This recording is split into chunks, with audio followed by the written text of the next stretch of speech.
Now, some of you might think this is a little bit of a strange video in some ways, but it's something that I found over a long time that really exists with my clients trying to speak more confidently.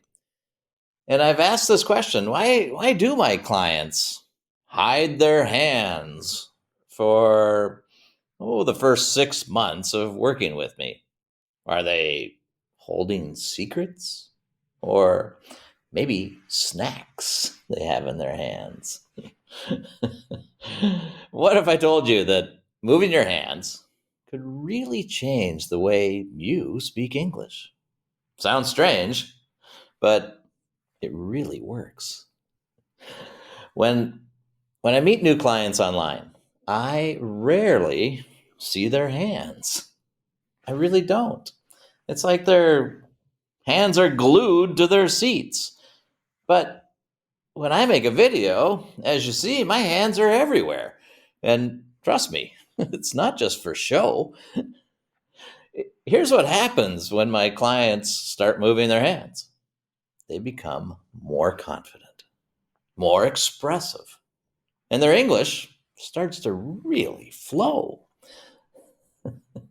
Let's take a look. Why people don't use their hands when they speak? Well, one reason is cultural differences. And in some cultures, people don't naturally use hand gestures to express themselves.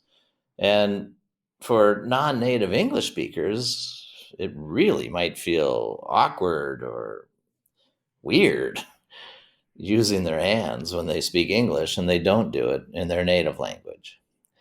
It's really, really funny how people really try not to do this. So maybe they're just worried that if people use their hands, they're going to make a lot of grammar mistakes.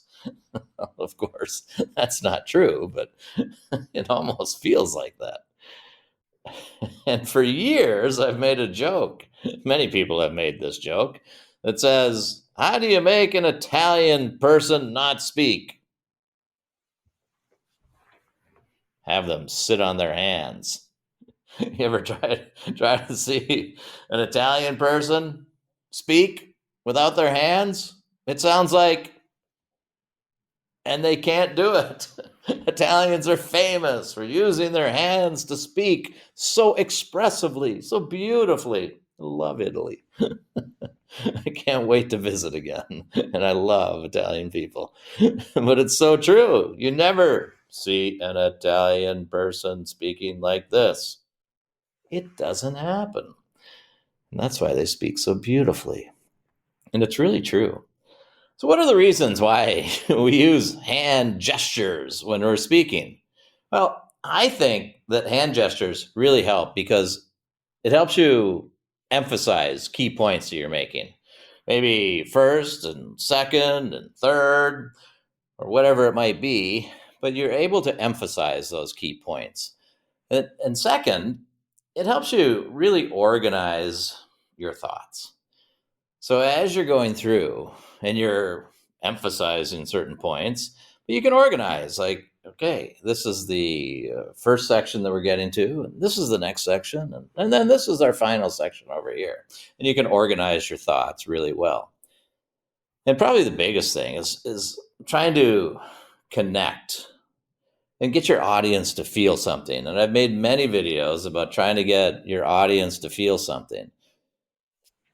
But if I talk like this and I don't have any expression, it's really hard for my audience to feel my message. So let go. Let your audience feel your message. It really works because then your audience is going to connect with you emotionally. As I said earlier, I've got a lot of clients and I never, ever, ever see their hands for maybe the first 6 months.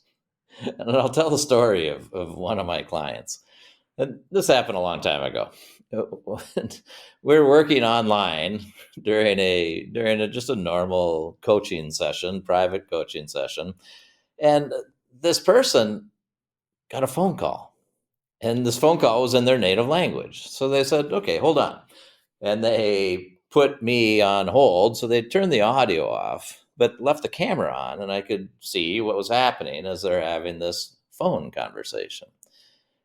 And all of a sudden, this person who had never seen their hands before starts talking this way and about this and about that and really emotional about things. And I could see that there was so much emotion.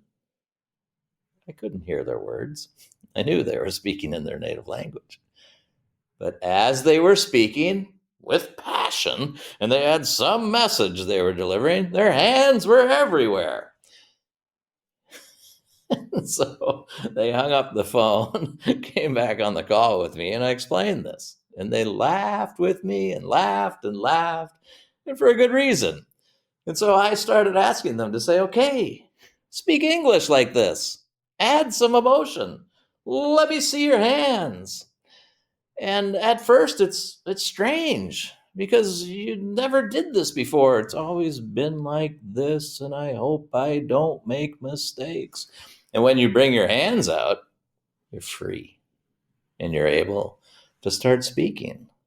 And maybe you do this in your native language, maybe you don't. But when people are trying to become fluent in English, I find they're not free. And it's this, I hope I don't make any mistakes. And when they let go, it doesn't matter if you make mistakes. Just let go. Speak. Speak from your heart. Speak with some passion. Speak with some feeling, as I've said so many times. Well, what can you do? So, how can you do this? Well, I think there's one simple way to practice this. And of course, you're going to hate it. But it's the idea of recording yourself speaking. As I've said many, many times, record yourself speaking. And when you record yourself speaking, you're probably going to see that you don't have hands. Your hands are down here somewhere. And because it's not comfortable to record yourself speaking. But watch it. See what happens when you record yourself speaking about some simple topic. Just pick up your phone and make a little selfie video and watch it and see what happens. And then noticeably try to use your hands. Maybe start with like one finger. The most important thing that I want to do is this, or at least raise your hand a little bit so you see it. But do something that brings your hands into it and bring some feeling into your speaking. That's the key that's missing with most of the people I work with at the beginning. There's no feeling. Everybody sounds like a robot. And so when you can add your hands to this, and you see this with all my videos, my hands are everywhere. Well, it's not that I'm trying to do this. It's that I really feel strong about this stuff and I have a message for you. So my hands just naturally come out and give you that message. So record yourself a few times and see what happens when you start becoming more free, letting go, letting your hands be part of your communication. Share what happens with you. I would love to hear some stories, whether you can do this, whether you do it now. And if you don't do it now, what happens when you try doing this? Do you feel more free? I know you will. You feel like English is now something, a language, a tool that you can communicate with and not just try to memorize and learn, but let go, be free, see what happens. Share with me. I would love to hear what's happening with you. Okay, give it a try and let me know what happens. Talk to you very soon. Please like this video, subscribe to the channel, share your comments, and I also invite you to learn your Business English Confidence Score. You'll find the link in the description below this video.